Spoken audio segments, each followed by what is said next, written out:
Hi, and welcome back to A Nerd, a Teacher, and a Hockey Player, a relevant yet irreverent look at business, technology, and life in Wichita or wherever you may be. I'm Paul. I'm the nerd. I'm Kimber, and I'm the teacher. And I'm Jeff. I'm the hockey player. So, Paul, who do we have as a guest today? Today, we've got Kevin Saal, the athletic director for Wichita State University. Go Sharks! Go Sharks! Thanks for the opportunity, Kevin, guys. welcome. Tell us Thank you about very yourself. much. Yeah, absolutely. So I'm a Kansas kid, born and raised in Manhattan. Both my parents worked at K-State. And ironically, Dad was a professor and department head for 25 years, and Mom was an advisor in the College of Arts and Sciences. So it was no shock what the dinner table conversations were at the Saal House when we were growing up. It was about student and program development, which is why I'm where I am. Works. So yeah, absolutely. So happy to be back in the state of Kansas after spending about 16 years in the state of Kentucky.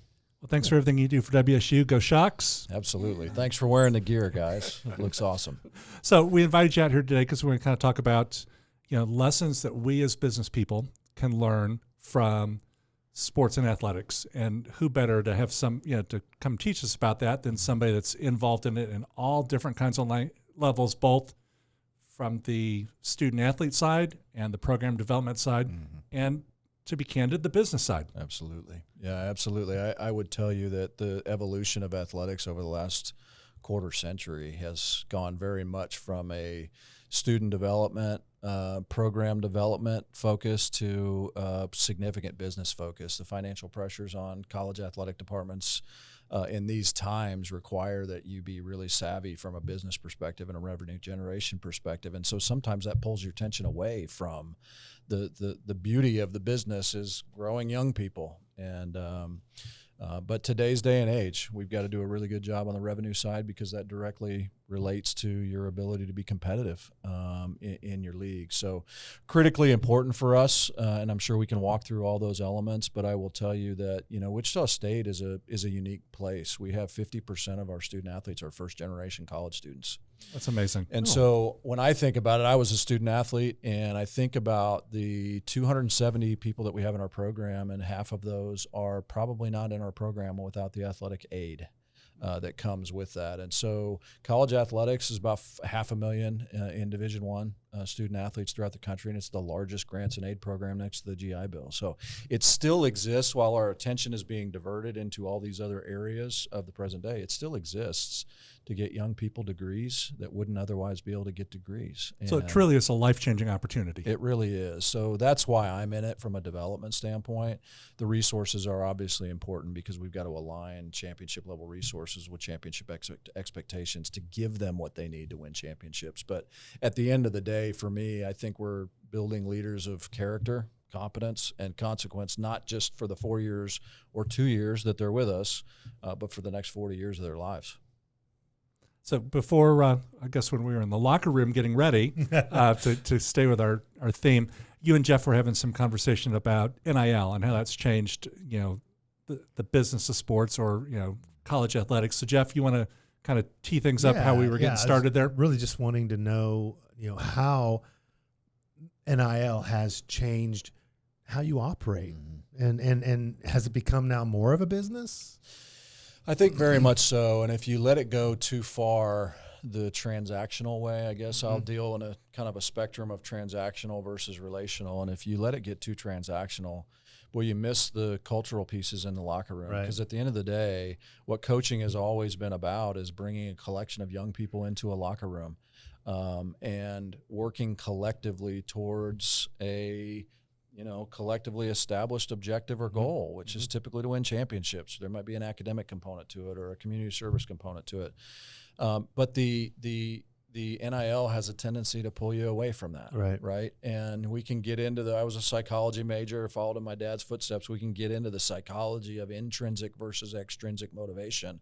But the behavioral change, lasting behavioral change, comes from intrinsic motivation. Well, NIL represents everything external. And so if you let it get in the way, it will. I think coaches that do a really nice job with it will deal with that component because it is a part of what we're doing, and we'll be really competitive and strategic with that. But once that part's done and your roster is complete and you got them on campus, then it's back to the old way of doing things. It's coaching and getting the team to gel. Yeah, it's back to the way we've done things.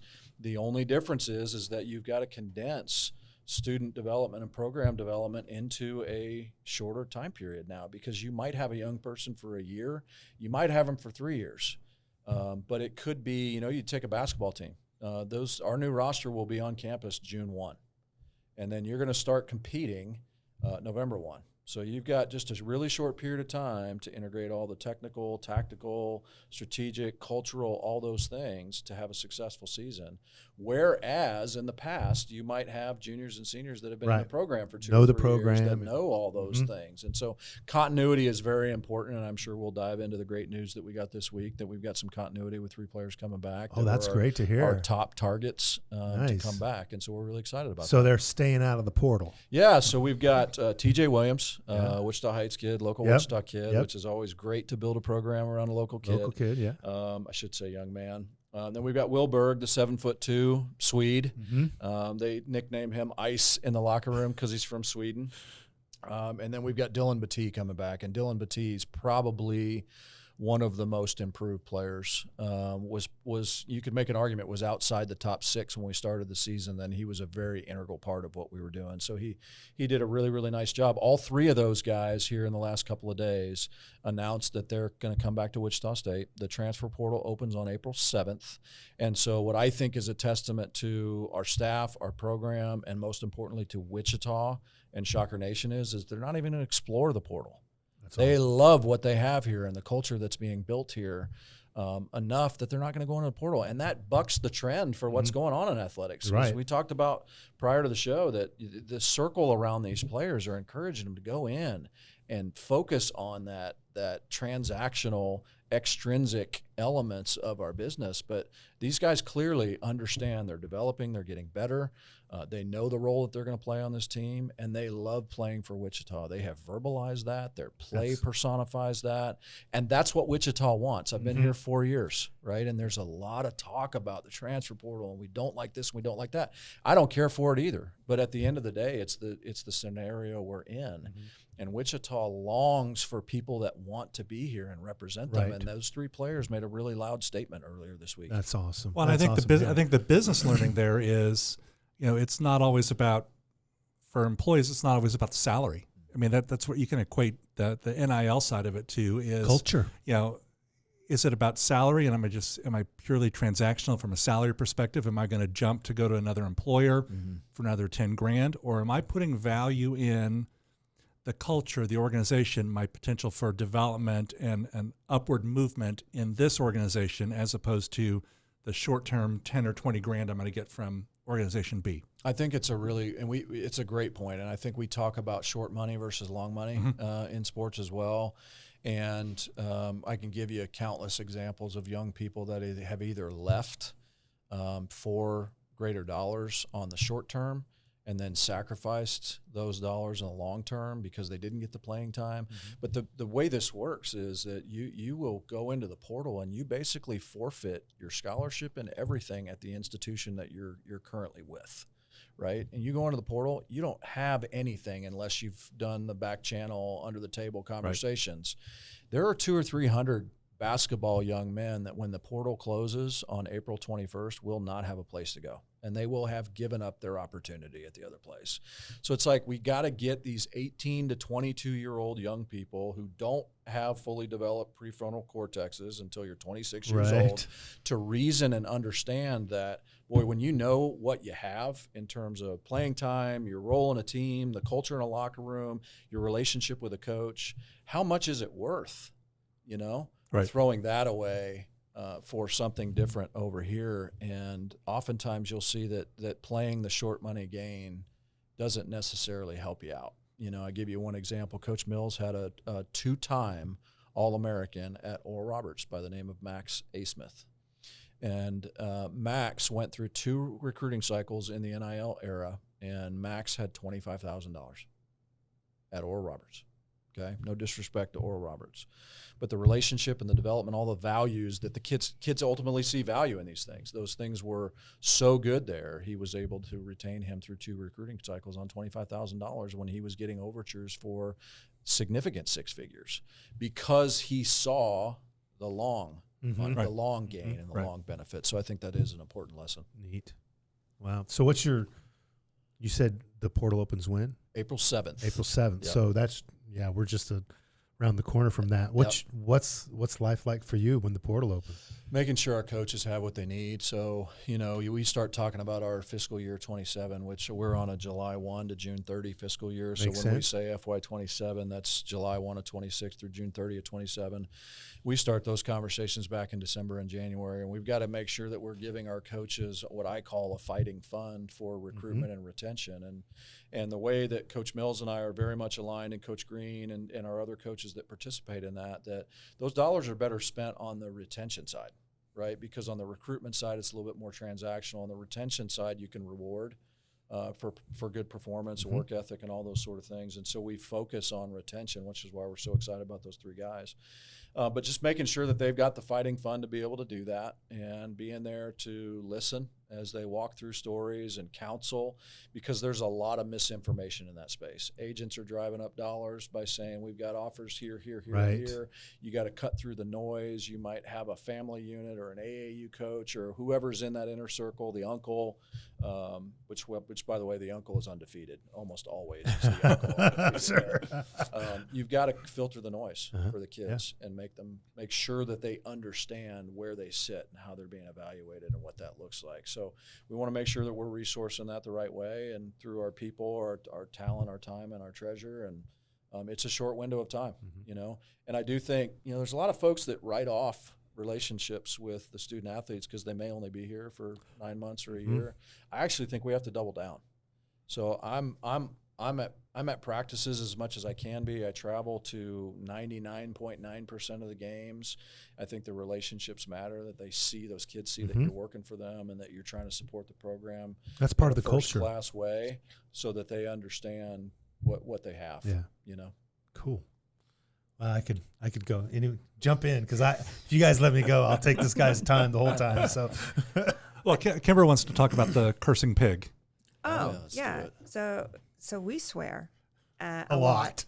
And I told Kevin that, and he was like, but what if I issue you a challenge? Yeah, we flipped it a little bit, didn't we, Kimber? What is our challenge, So Kevin? the challenge is this, and I shared with these guys to be candid and transparent and authentic. There's an occasional swear word that might slip out of my mind if I'm watching officials make a bad call or some version of that. So we can maybe we could bring that to Shocker Athletics, and I can contribute when that happens. But we do represent 100 coaches and staff and 270 student athletes, so I want to be careful about that piece. But we flipped it and we said, look, I will personally write a check for $100 to the Wichita Family Crisis Center. And then you guys make the decision how much of that 100 you want to go to the Wichita Family Crisis Center, and we'll just run a deduct on that $100. So if you can keep it clean, we'll send $100 to the Wichita Family Crisis Center. You got me. I'm clean. I may just. I'm not going to say a word. I may just sit over here real quiet. say. I love it. And so I will. I did forget my check. Who carries a checkbook anymore these days? No. But I will send a check to the Wichita Family Crisis Center. So love that. Totally. Provided you don't say any curse words, Kimber. We could end the podcast now because we're listen. Just drop the mic. We're good. We keep score of everything in athletics, right? So we're going to keep score on this. How do you know if you're Just winning if you're not keeping my score? Little llama bag right Yeah, here. I guess Yeah, I like it. Swears are closed. That's right. Swear hours closed. So you said that your window shrinks of really getting the kids or the players hooked into the culture and really showing up in what matters, Yes. and that showing up, that visibility, that effort, that translate into business as respect and moving forward. How do you teach that on a two-way street? So it goes in that both ways kind of a thing, but then translates farther, because sometimes you don't land the job first. Yeah. But that doesn't mean that you won't get there in that company. You kind of almost have to prove yourself coming up in the practice squad and things. So and again, I'm starting to get on in my career, right? I've been doing this for 27 years now, and it feels like yesterday I just started. But I spent 12 years at the University of Kentucky for an unbelievable human being an athletic director that I would consider my personal mentor, spiritual, professional mentor, just an unbelievable human being. And he used to say, you know what, just put your head down and work, right? All of that other stuff, the promotion, the grass is greener on the other, all that stuff takes care of itself. If you will bloom where you're planted and you will maximize the opportunity that you have in those moments and at that time period you are representing whoever you're representing, then all your entire future is in front of you. Right, you're going to have opportunities. And so we try to take that approach with our student athletes, but again, we try to get even more and more efficient in how we do this. So I'll give you one or two examples. We'll get, out of our 270 student athletes, probably 110 of them will be new every year. And that number used to be closer to 50 to 60. So that's how it's impacted the transfer portal and just movement in general. But we do a pretty extensive student athlete orientation where we're orienting on all the things that you would think we are, right? From academics to compliance to all the important things, how to get around on campus, our core values, student athlete development, what we expect from a competitive standpoint. So everybody gets that piece.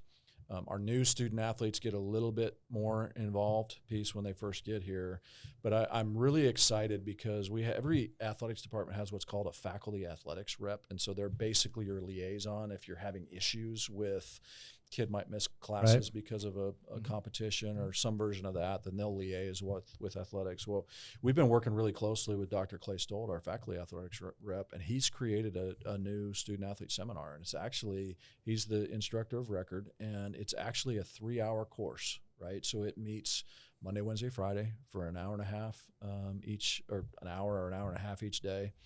And so it's a general credit hour course, which takes a lot to push that through the academic system at a university. But it is an awesome platform for us to push all the cultural pieces that we're talking about, the university orientation pieces.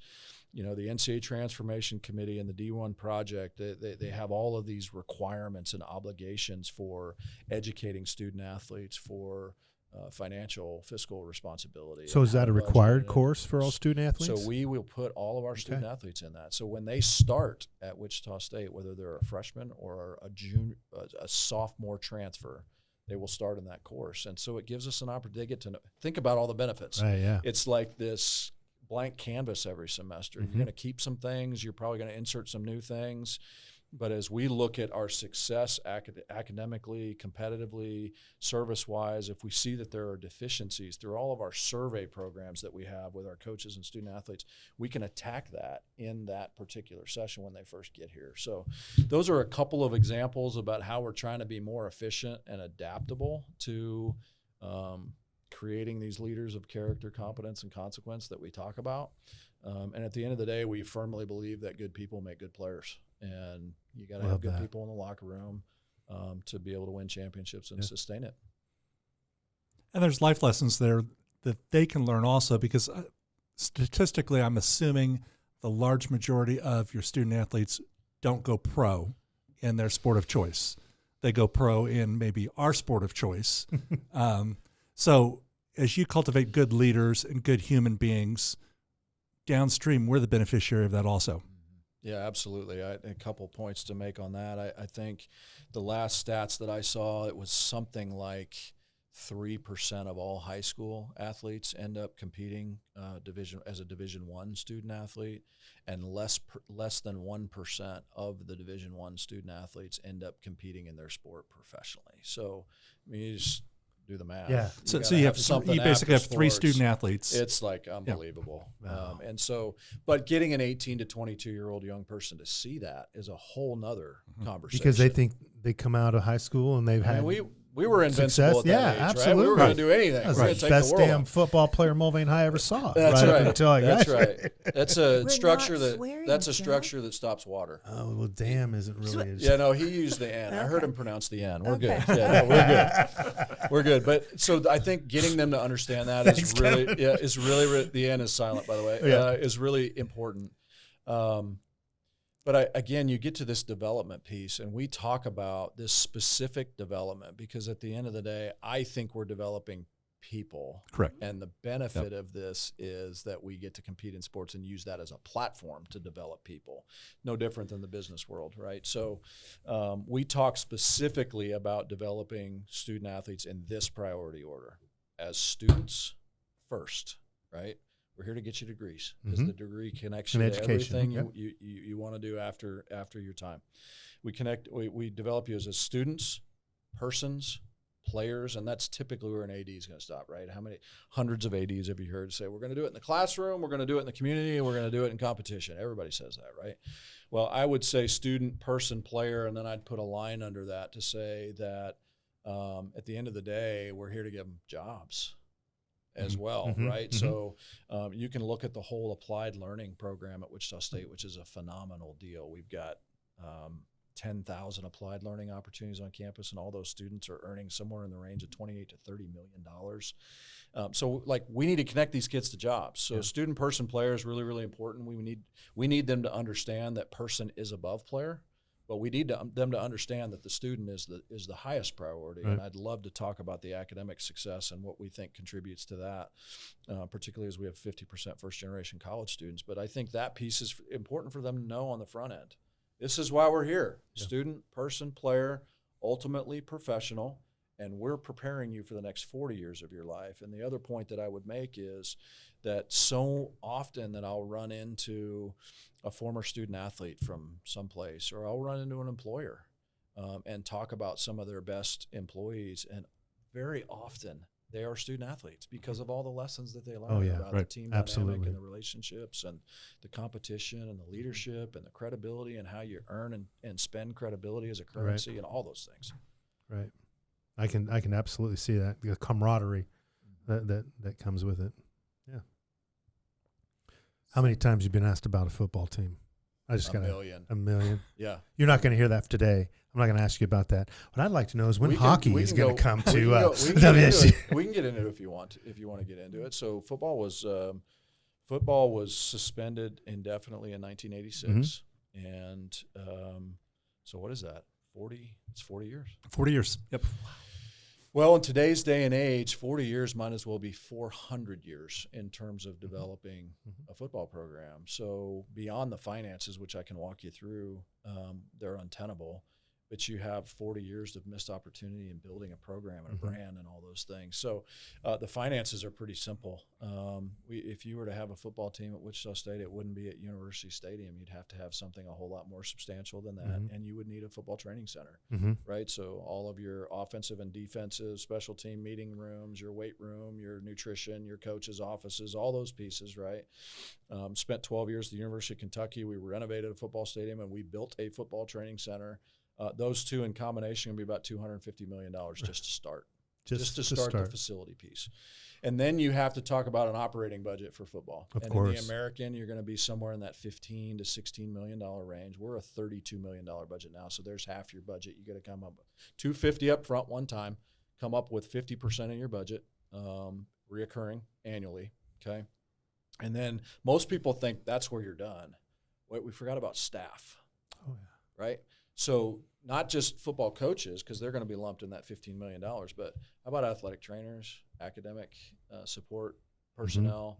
The other thing that people forget is that when you add 115 men's opportunities, you got to add 115 women's opportunities. So that looks like 5 additional women's sports. So let's talk about what sports are those. How about the operating budgets for those? What facilities are they competing in, and what staff is supporting them? So what I generally tell people in the short form is $250 to start, and then you would at a minimum need to double our $32 million athletics budget to more like 64 to be competitive. And then only have what is a average program for the first X number of years until a reputation grows and the program grows. So. And you're deeply embedded in a really competitive recruiting area. Think about old Big 8, Big 12. Now you got SEC encroaching in this area with Missouri and Texas A&M and Texas, and it's a really difficult area to recruit too. So although it probably was an emotional decision at the time the university let that program go, it's not too different than some of the decisions we make on a regular basis as far as what product line or service line do we want to add to our business? What do we want to cut out to our business? What tools are we going to need? What for tools that are we going to business? need? How long is it going to take us to ramp up to be profitable if we decide we want to do this one thing because we're not known for this thing right now? So I can totally respect that from the business perspective also, although from an emotional perspective, it was kind of sad to see it go. Yes, and I'm really glad you brought that up because the athletics is it is a very tenuous and delicate, I think, balance of business and personal, because we are developing young people, and I'd go further and say business and emotions. Yeah. Yes. Yeah. And so you look at the sport portfolio at Wichita State, and football. Baseball twice was actually suspended. It was suspended back in the 20s or 30s for 6 or 7 years, and then it was suspended from 72 to 79 before Gene Stevenson got here. Did you know in that? 79. Did not know that. I did not know that either. Other than that, we added bowling a couple of years ago because, number one, they're incredibly successful. Very We successful. needed it from a gender equity Title IX. We can get into the why behind that if you'd want. But there's external regulations that require us to have a certain gender distribution. And so we needed it. But short of those three that I just described, bowling, baseball, and football, our sport portfolio has been consistent for 120 years. That gets called into question when you're in the new times of athletics right now, right? You're having to come up with roster resources to pay players. And you can fundraise, but that can't come only on the backs of season ticket holders and donors. We've got increased operational expenses with the house settlement, the raise settlement, the expanded rosters and scholarships, and universities all over the country are trying to help their athletic departments with that. But it does make leadership look at sport portfolios, right? We're at 16 sports. We don't have to be at 16 sports. We have to be at 14 by NCAA and conference policy. And no AD in the country is ever going to sit in a room and say they want to drop programs. We're not in this. I told you, we're here to develop young people in programs. We're not here to eliminate opportunities. The financial pressures can get you to a spot where, man, if you can't find it on the revenue side, you might need to find it on the expense side. And that's where the personal and the business part of this can make it a very lonely job at times, but it's important for us. And I tell people now, as we're getting into ticket renewals, that putting 8,000 to 10,000 people in Coke Arena every single game is critical to us being able to do the things that we want to do, to be able to have a championship basketball program and other programs, to be able to sponsor 16 sports. All that's really critical. So as a community and as business people, how can we support you? How can we support the organization? Well, you can get your season tickets. If you don't have them, you can get them. So I will tell you a little story. We took a little bit of a risk about, 7 or 8 weeks ago, and we were trying to decide what's the right time to launch renewals, season ticket renewals. We typically do them on April 1st. Last year, we transformed the system, and we needed a little more time to be able to communicate and educate, so we did it on May 1st. We wanted to do it early. And so we decided we're going to launch on March 24th, okay? So we launched our renewals to our current season ticket holders on the 24th. We made that decision when we were one win into a 6 straight game winning consecutive win streak. We made that decision before we made the 2 seed in the tournament, before we made our first conference tournament final in the history of our program. We made that decision before we went up down to Stillwater and kicked the Cowboys' butt down there. And so you start to do this momentum going, right? So we launched renewals. Boy, I think it was either the day before or the day after the Oklahoma State win. That's pretty good timing. Timing is perfect there. So we're sitting in the Tulsa game, all right? And for the listeners and viewers that don't know how Tulsa went down, we went down 30-6. Oh, I watched that game. That I almost was like, do I shut this off? And I'm a nervous spectator. I don't do well sitting in the stands, but I promised Jen that I would sit with her. And President looked back at me and I said, I think we're going to be all right. This is a pretty resilient group. And I think we went in halftime down 14-15, ended up taking a 2-point lead with a couple of minutes to go. And my prayers in that moment were, God, please give us the extra 9 days. And what I meant by that is we had launched renewals. Had we won that game against Tulsa, we would not be playing the semifinal in the NIT until tomorrow night. 9 days where our season would still be going, Yeah. right? And we'd be playing and we'd have renewals open. So that's really, really good momentum. Now, that being said, we've had great momentum here in the last several days, and Great a lot to of hear folks that. calling in, and TJ, Will, and Dylan coming back. We have had a flurry of calls, Good. folks, because Wichita wants that continuity. Yes, they they do. crave that so much. So that's, I think, is another business. Like you can be the smartest guy in the room or gal in the room, and you can come up with a great plan. It does take a little bit of luck as well as you. Yeah. Do your research, get the data, make the best informed decision you can, take risk where you feel like you can, and sometimes it takes a little bit of luck to propel you forward. Very cool. Well, I'm here for WSU ice hockey. Let's Okay. go. Let's go Okay. Shocks. Okay, all right, I like that. I've never worked at an institution that had an ice hockey team, so I'll once we make another Final Four and the revenues really start coming in, we can have that conversation. Let's do it. I always tell people we're only one donor away. So I'm going to write the $100 check to the Wichita Family Crisis Center, and you can write a little larger check to Wichita State for the hockey program. Jeff will fund the hockey program. Yeah, absolutely. I'll be their number one fan. Kevin, as we wrap things up, thanks for your time. Any last-minute lessons that you want to leave our viewers with? Yeah, I would just say that I don't think there's a lot of magic to it. Certain the world has gotten much more complex, particularly the business world. But, I grew up in Manhattan, and I learned and worked under Coach Snyder for 5 years, first 5 years of my career. And the attention to detail was critically important. And there is a level of attention to detail that is required to be successful at an elite level. And when you see coaches that maybe fade, it's because they've lost that attention to detail and the work ethic that got them there in the first place. So I think that's one critical component. And the other piece that sounds very self-explanatory and obvious is what I would call the productivity cycle. If you just commit to the productivity cycle every day, it's never ending. It's plan and prepare, execute, evaluate. Right, and then evaluation goes right back into plan and prepare, execute, evaluate. So it doesn't matter what you're doing. If you got a new product line, if you're trying to build a roster or a season, if you will be honest, genuine, and authentic with yourself in that productivity cycle, you don't have any choice but to get better every single day. And getting a little bit better every single day, just step by step, notch by notch, is going to get you to a spot where 2-3 years down the road, you're going to be in a much different place. And I think it's that simple. We have a tendency to make it really complex at times. We appreciate your time. I think time's one of the most valuable resources we have as humans. It's one thing we don't get back. Thanks for spending yours with us. Absolutely. And Thanks for having us congratulations on on the a show. great season. Thank this you year. very much. That was awesome to see. Congrats to you guys. We got $100 going to the Wichita Family Woo-hoo! I Crisis didn't mess it Center. up. We I did didn't it. mess it up. We did it. Thanks for watching it. This has been a nerd, a teacher, and a hockey player. We'll see you next time. Bye.